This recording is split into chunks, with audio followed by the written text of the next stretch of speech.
Welcome, ladies and gentlemen, to the Utah Stories Show. On today's program, we have a really exciting couple of guests for you. They are the owners of Utah's Natural Meat. It is a really unique farm, probably one of the most unique farms I've ever visited in Utah. They are in South Jordan, and they have a dairy. It's Salt Lake County's only dairy.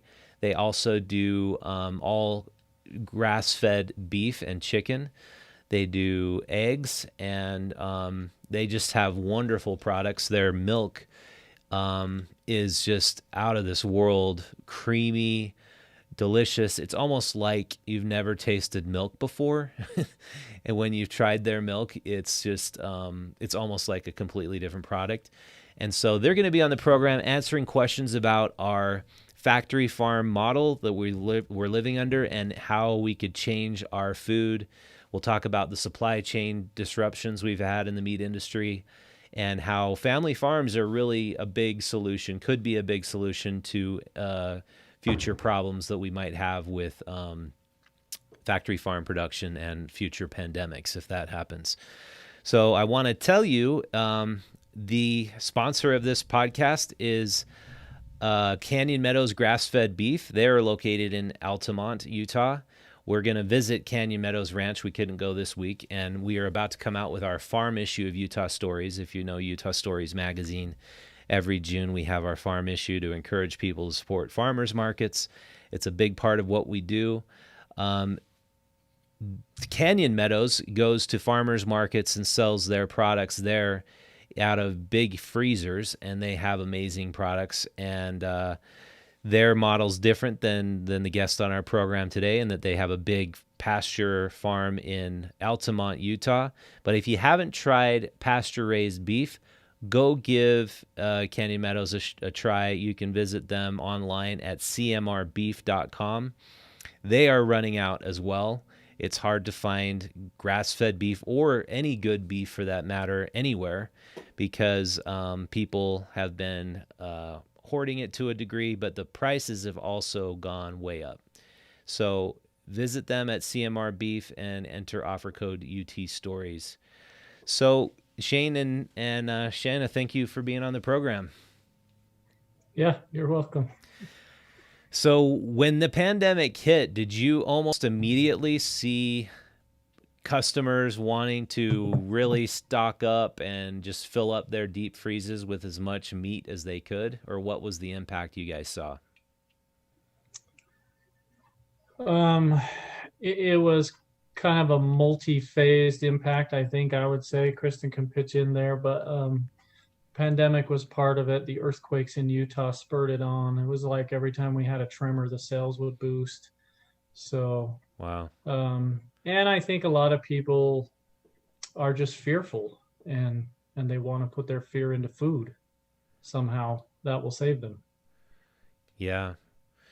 And when you look at the supply chain disruptions we've had due to, these mega meat processors and how they were coronavirus hotspots, obviously, if we went back to a local pasture-raised smaller farm movement, that could have had a huge impact on people being able to get more meat and more of what they need. Do you think now the problem is going to get worse before it gets better, or what do you see coming down the road? Get worse with factory farming, or In terms of what? just supply chain disruptions in our food, do you think Oh, we'll see more supply chain disruptions before it gets better? I Yeah. don't know. I don't honestly know. We're not in that commodity sector. And even if we were, I don't know how you project the future at this point. There's been a lot of kind of out of the norm situations so far.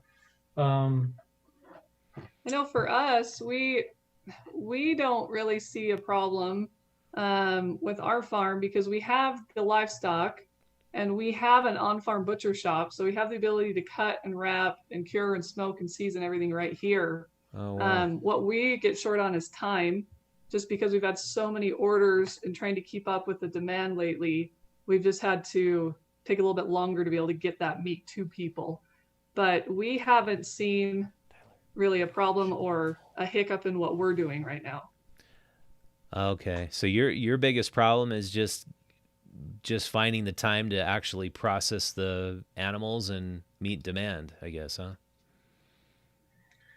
Well, our meat shop, and luckily, as Kristen said, we have full control over what we do here, so we're not dependent on somebody else, which makes it really nice for us in those ways. But we can only cut so much meat in one day.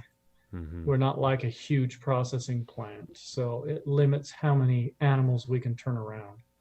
I guess the one variable we do have is having the animals harvested, because that's where it falls under government inspection, and we don't have control over that part of it. So that's one part that makes us a little uneasy, because we aren't sure how that's going to play out, since the butcher shops where we have the animals harvested are getting so busy and have so many requests right now that we're crossing our fingers everything stays well there. Where do you take your animals to get processed? Well, we do all our own cut and wrap here and smoking and curing. The only thing we don't do is the actual harvesting or killing of the animals. That's done at Tooele Valley Meat. We take the animals there, they harvest them, and then we bring the carcass right back to our aging cooler. Okay. We age them in our coolers, and then we cut them and wrap them and do everything we're going to do right here on site. So they're also a smaller sized processor. Is that right? Yes, they are smaller, yeah. And is that that's really atypical? Don't most ranchers send their entire, beef ready to be harvested to these bigger meat processing facilities where they'll provide all the cuts and all that?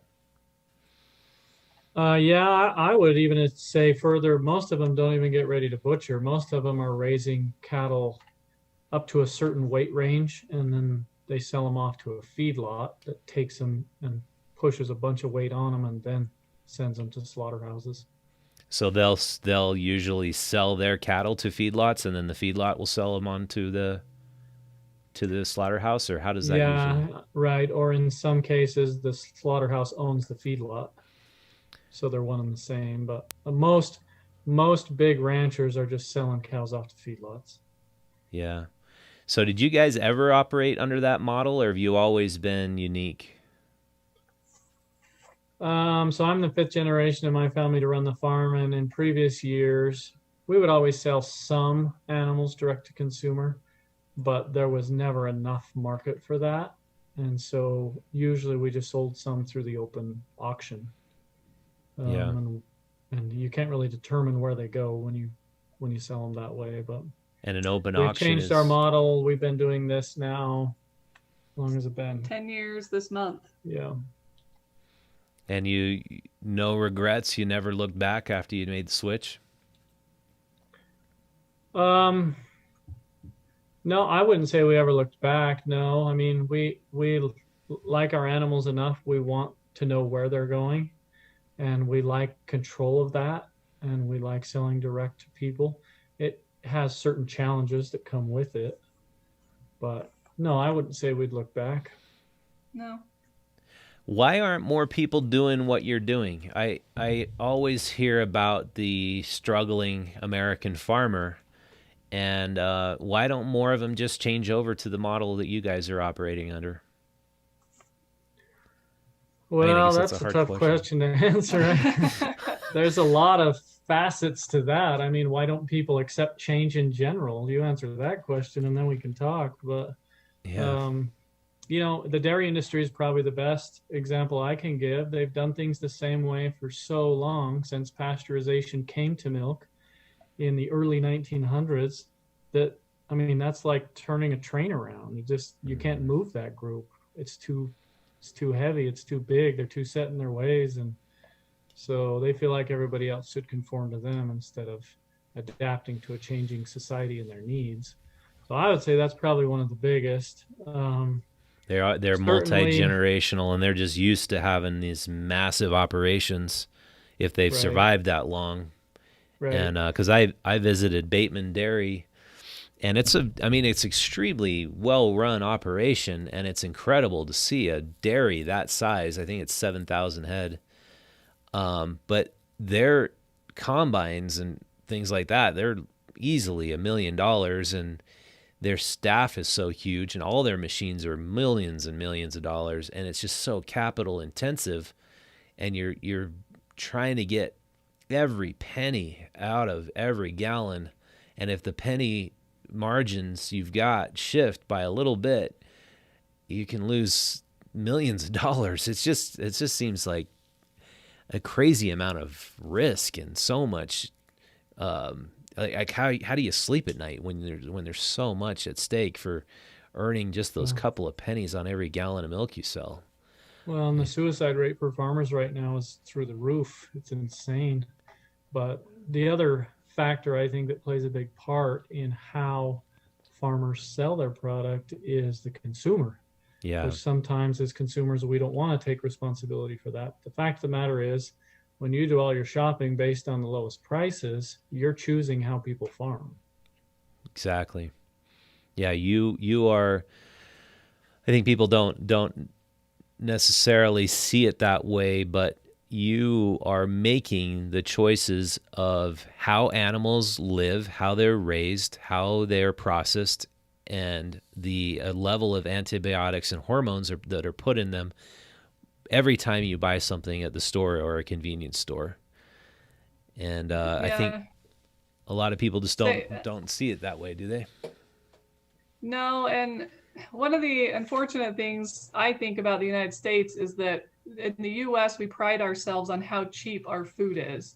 Mm-hmm. And often we'll see, from the Farm Bureau or the US Department of Ag, they'll talk about how inexpensive a meal is for a family of 4 in the United States.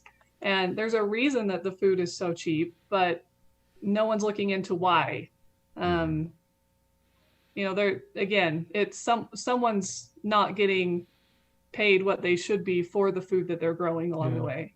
Instead of somebody coming to our store and saying, which happens sometimes, whoa, why is that steak so expensive? Really what they should be asking is, wait a second, why is the steak at the grocery store so cheap? Yeah. And I heard that even just 40 years ago, the average American's percentage of income put into food was somewhere around, you correct me if I'm wrong, but somewhere around 20%. Now it's less than 9% of our income is for food. And I think it's our environment that is absorbing that savings, the environmental degradation as a result of factory farming. Well, and the nutrition too. I mean, it's sad when it's something you're putting in your body, 3 times or more times a day, that we're trying to go the cheapest, easiest route with, instead of trying to invest in something that's going to be good for our bodies and, probably save us some money down the road because we'll have better health and longevity because of the better food that we're eating. Yeah. I find it interesting that Joel Salatin, you guys are, I'm sure, familiar with him, right? Yeah. He was on the Joe Rogan podcast, and that's the biggest podcast in America. He has something like 4 million listeners every episode. But Joel Salatin said that it's really uncanny how the cost savings to the American consumer of cheap food has coincided almost exactly with the cost increase in healthcare. Yeah. And it's just an out of balance equation. We're spending way too little on food, and the result is we spend way too much on healthcare. Yeah, absolutely. Yeah, we're going to spend the money either way. It's time to be a little more heads up about our decisions and be healthy. So 10 years ago, how would you guys sell your product to consumers before you made the transition over to direct to consumer? Well, we always had some family and some friends that knew we raised animals and would just buy those animals from us, and we would have somebody process it, some meat shop, and in fact that meat shop has since gone out of business. But that's how we sold some of our animals, was just to people who knew us and wanted them, and all the rest had to go out the door somewhere else. So thankfully now we have the viability to be able to reach consumers who are more aware, who are more knowledgeable, and who want to make a difference, and they're willing to come and buy meat from us. Yeah, and I want to show a clip now of back in, I think it was 2015 when I visited your farm, and I wanted to show the context of how you guys are just right in the middle of the suburbs, and the suburbs are just exploding all around you guys, and how you managed to do your farm. So this is an overhead view with the drone where basically flying in, and your farm is just on the other side of a brand new development. I'm sure that development's all built out now. And then now you see the context. That's is it 5600 West? Yes. Yeah, 5600 West is now a major artery, and you guys have managed to keep your farm right there, and you have your store right around all these homes, and then these massive draft horses we're showing now on the screen. And you don't own a tractor. You've got your barn, and you've got your store right next to your barn, and then your home behind that. I mean, it's just so unusual what you guys are doing. I guess let's start with the draft horses. What made you want to work with these massive animals instead of a tractor? Well, for me, animals are the reason that I do what I do anyway. And so if it comes down to sheer production, trying to get as much product as possible, then I guess I would probably consider not farming anymore. So the relationship with the animals is what makes it enjoyable. And that's what draws me to farm with draft horses. Keep it on that which clip. I'd love to do more of. But as you mentioned, the city has just kind of come in around us. But I also grew up with horses. I mean, since I was 2 years old, I've been riding horses by myself. And so that's just kind of something I've always liked doing. But there is something, I would say, at least to me, I mean, everybody's different, but there's something inspiring about doing things in a very basic, hands-on way that allows you to build a relationship with the soil you're working in, the animal you're working with, and produce something for the sheer delight of producing it instead of just chasing dollars. To me, that's what draft horses do. Yeah, and to follow you around like I did that morning, and we're still showing the clip of your morning routine. It seems like a pretty idyllic life. You get your sprouts, which you raise in your shipping containers, and you throw them out into your little paddocks where you have your goats and your chickens. And is it more like you developed your business around the routine and lifestyle you wanted to have? Was that kind of your thinking? Yeah, that honestly, when we started to see more demand and more requests from people as word of mouth spread that we had meat available, and we talked at length about, is this something we want to really jump into? Are we going to go all into this farming thing? Because it had kind of been more of a hobby sort of fun thing that we like to do. That the lifestyle was one of the main reasons that we decided to go for it. Shayn and I like working together. We like hanging out with each other. We wanted our kids to be involved. We wanted them to grow up with the opportunity to be around animals, to work hard. And one of the bonuses is that we get to produce a product that a lot of people are so appreciative about. I don't know of a lot of jobs where, we have people come in and thank you for what you do. And, you changed my life because of what you do. And so it's really rewarding in that way too. Yeah, that's awesome. And I think if you went to any sort of, like I just did this business school with Goldman Sachs, and you took them the idea and the business model of, I'm going to raise sprouts in shipping containers. I'm just going to use up this extremely valuable land in a suburban community and have it to be my farm, I think they'd think you're nuts, right? Yeah, but we said, yeah, we're in the middle of the city, so of course the land prices are going up. Um, but if we sold and we leave, we'd probably go and get a farm somewhere and we would do the exact same thing. So why not stay? Yeah. Do you get people offering you money for your land a lot? We have in the past had offers, definitely people who pitch us ideas of sweet dreams of lots of money, but I don't know. I mean, it takes money to make things happen, and I get that, but there are more important things to us. So Mhm. And it's not something at this point that we're interested in.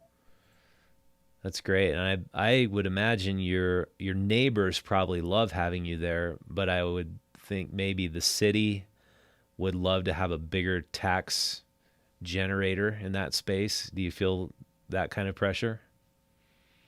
No, honestly, we've had a lot of support from West Jordan City and from really the community as a whole has been really supportive of the farm.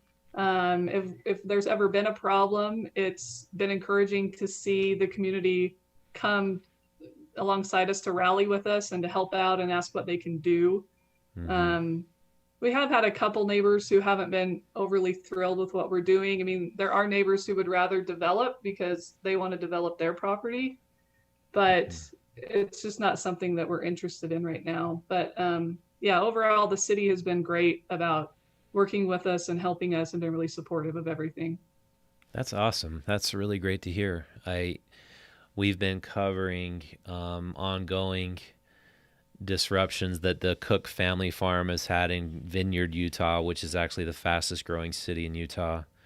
And then Sandy, there's a greenhouse there called Kualawa Greenhouse, Oh yeah. and they're just giving them so much pressure and demands on building a giant parking lot for a few $1 million and things that they have to do to comply.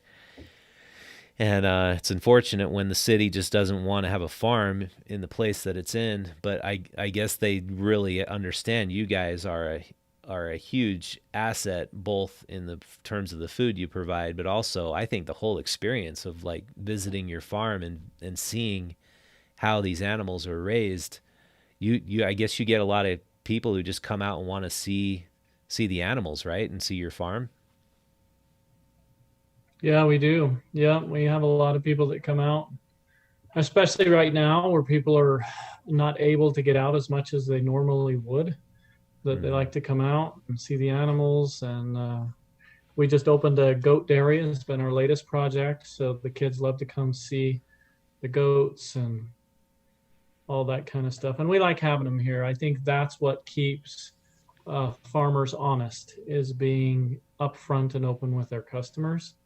Hmm. Because we could, in fact, move somewhere else and build another farm and raise animals however we wanted and sell to people that don't know what we're really doing. But Well, I yeah, think it's and good I for people. think that goes back to like the consumer awareness part. If consumers were just more aware of how animals are raised, I mean, it's just like if your priority is on the animal's life, that they live out a life that isn't miserable, then if everybody just saw how their food is handled and the animals are raised, I think that would be make a huge change in the way people think about what they're buying. Yeah, it would. We often have people who will call or email and they'll ask, well, for example, is your meat organic? And we don't do organic because it's a lot more expensive on our side of it. It's a lot more government involvement. It's a lot more paperwork. It's a lot more Instead, misleading. I've yeah, heard also that that so many too. times from farmers at the farmers market who do amazing vegetables too, and that it's Right. just it's a hassle, and if you really know what it is, the hoops you have to jump through, it's not authentic. It's like No. you can Right. be organic and be doing a factory farm at this point, right? Yeah. Yeah, so we will often just, that what we always tell people is just come to our farm. Just come and see how we're raising things. Don't just trust a label. Come out and see what we're feeding them, how they live, what we're doing. Ask us questions. We're happy to answer them. And that way you can actually see how your food's being raised. Yeah. Yeah, I'd encourage everybody to do that. Just I wish there were a really super organized Utah farm tour where you could take groups of people on buses or something like that and just go and visit half a dozen or a dozen farms in a couple of weekends, because it's super eye-opening. And I feel fortunate that the last, I think it's been 7 years we've done our farm issue, and it's farming is such a diverse group. It's like it's hard to find two farmers who do anything remotely similar, at least that I've visited. And to compare like your dairy operation to your grass-fed dairy operation to Redmond's dairy operation, they're completely different. I mean, the way you guys are doing it. And the last I checked in on you guys, you were having a really hard time maintaining the supply to meet the demand for your milk. Is that still the case? We're definitely selling all the milk we're producing, but I don't think we're behind anymore, which is really nice. We're always in a sold out position in the winter. And generally in the summer we have extra. That hasn't been the case this summer. Its sales have been very steady. So we're definitely, we're not sitting on any extra milk. Yeah. Have you expanded your dairy at all? Well, we've expanded in the sense that we still have the same grass-fed cow dairy, but we've added a grass-fed goat dairy now. So we're operating two different dairies, actually side by side here at our place. But I don't know that I will expand in the sense of numbers much more. I just don't like the idea. I feel like there's a certain threshold where you start to lose control of your quality. And I don't know that we'll be producing that much more. I would be much more in favor of somebody else. If we can convert some dairymen to where they can find themselves into a more profitable situation and sell a healthier product. Well, commodity dairy farms have been killed, right? Oh yeah, they're just really hurting big time. Yeah, and that's due to both a really drastic decrease in demand, but I think I also heard there's pressure in the commodities market from China. Is that right? In dairy, I don't know. I don't know what that looks like. Dried milk or something like that. But it's to compete in commodities. I feel for these farmers who have been doing that their whole lives, and maybe they have a second or third generation farm and they're on their combine all day long and trying to figure out how to pay their bills. It would be an extremely difficult lifestyle.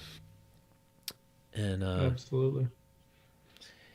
Yeah, and I think that's about all I have for you guys. I just wanted to check in and see what you guys were up to, because I think it's awesome what you're doing. And my assistant Connie lives out there, and she gets your milk all the time. And we unfortunately can't come out there as often as we'd want to get your milk, but it's worth the drive. I'd encourage everybody watching to go check it out.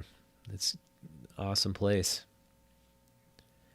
Well, thanks, Rich. Always a pleasure to talk to you. Appreciate what you're doing. Yeah, well, thanks. And sorry, I called you Shayn. It's Krista, right? Shayn and Krista? Kristen. Okay. You're close. It's cool.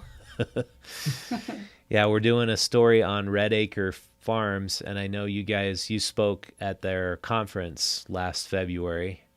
Yes. Right before this happened. They do a good job. We like them. Yeah, they were instrumental in helping us get raw cream and raw butter legalized again in Utah. So that was awesome. Yeah, so back when I did that short film on you, it was illegal for you to sell your product to your neighbors, any dairy product, to even your neighbors, and let alone customers. So that law's been changed now, is that right? Yes. Luckily, we have a great representative here in our area, Kim Coleman, and it took us 2 years to get it passed because of the Farm Bureau. but we did finally get it passed, and the Red Acre Center and the Pattersons there were very helpful in moving that along. But yes, now it is legal. You can buy raw cream. That's awesome. And do you have to sign a waiver as a customer to buy it? So any raw milk product, we have people sign a waiver for. That's both a state requirement and something we like people to know they're aware of what they're getting. Mm-hmm. But yes, we still have them just one time. The first time you buy milk or cream, you sign a waiver. Are there any other laws you guys are pushing to change, or that Red Acre's supporting? I would love to see something in the meat processing division change to open that gate a little more. I feel like it's important to keep things safe, but that's been, I think, one of the biggest problems that we've seen in the past, and it's been made exponentially more aware during this COVID crisis because of the restrictions on killing animals. Then it's just so hard. There could be so much more product in the marketplace if they would look at that a little closer and make some changes. Yeah, and just looking at it from a outsider, you can go out and kill and process your own wild game, but when it comes to killing your own animals, there's a law that makes it impossible for you to do that under the state. Is that correct? To some degree. I mean, if you have a cow in your own backyard and you want to harvest that animal and cut it up and eat it yourself, that's okay, depending on what city you live in, because some cities or homeowners associations won't allow for that kind of thing. So there's so many levels of government intervention there that could come into play. But essentially, the biggest problem is for us is that we want control of our product from beginning to end. Mm-hmm. And we're not allowed to kill them here, which to me is a little bit absurd because we can do everything else. We raise the animal, we age the carcass in our cooler, we can cut and wrap, we can make sausage, we can do bacons, we can do all that kind of stuff, jerky, but they won't let us actually harvest the animal. And the difference being that you have to have somebody from the state there watching as an inspector to be able to harvest. And so to me, that puts so much limitation on farmers when you have that restriction. Why do they have that restriction?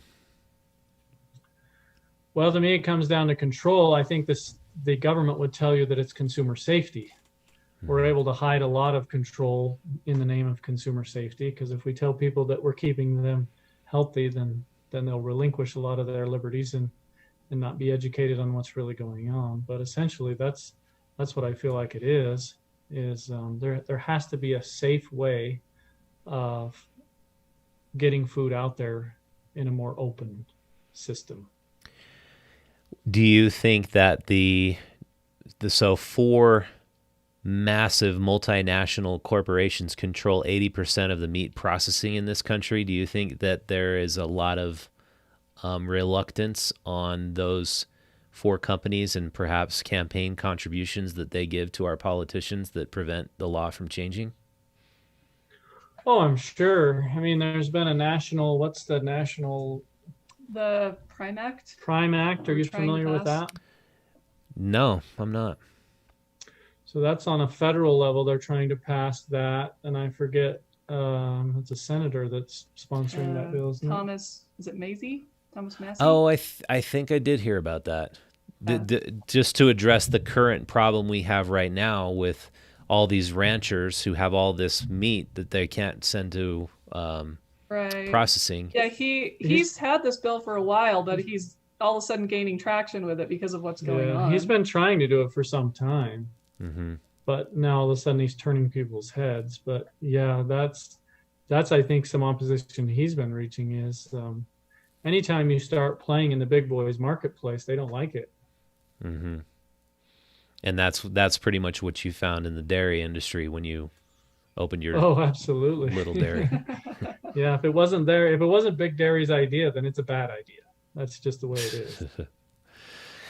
Yeah, it was nice. We had the Utah Dairy Council as a sponsor, and then for some reason they just stopped advertising on wanting to support our farm issue because, I mean, we're all about the small farmer and the innovative farmer.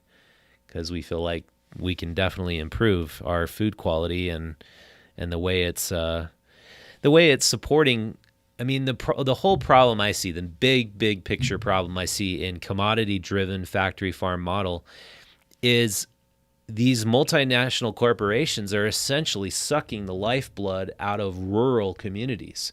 So if the rancher is earning next to nothing on their product and the meat prices are skyrocketing right now, obviously it's the meat packaging agency or company that's reaping the benefits of these sky-high prices. The rancher, on the other hand, is absolutely beholden to that buyer as to what he can get for his product, because he can't sell direct to consumer because the laws prevent it. Is that Right. Is that right? Yeah, I mean, there are ways that he can if he takes it to a certain inspected butcher shops, but those are pretty few in Utah, and nobody wants to start. Like, we could go inspect it, but I don't want to deal with all the hassle that they require in that type of scenario. And it's just so cumbersome to work with a government in the current system that nobody wants to do it. Mm-hmm. And so that really makes it hard on the ranchers. I agree, because they just want to live and work with their animals and provide a product. They're not necessarily into the commodity system, I don't think.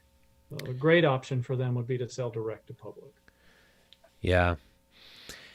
So I just encourage everybody, find any local producer of food and support them, because, as you pointed out, the suicide rate's never been higher for farmers. Farmers are struggling big time who've been under the current system. If we could just start buying our food, much more of our food, directly from farmers, there could be a sea change shift in how we get our food, how it's produced, and in knowing that we could feel also much more food security if we get hit with the second wave of this pandemic or another terrible pandemic comes along. And and I think you guys epitomized that model in what you've done on your farm. It's awesome to see. So I think we'll leave it at that, unless you guys have anything else to add. I'm good. I don't think so. All right. Hey, thanks a lot, Shayn and Kristen. Appreciate it a lot for being on the show. Yep. Yeah, thank Happy. you. See ya. Hey, see ya. All right. I also want to thank the Carpet Barn. They are another sponsor of this program.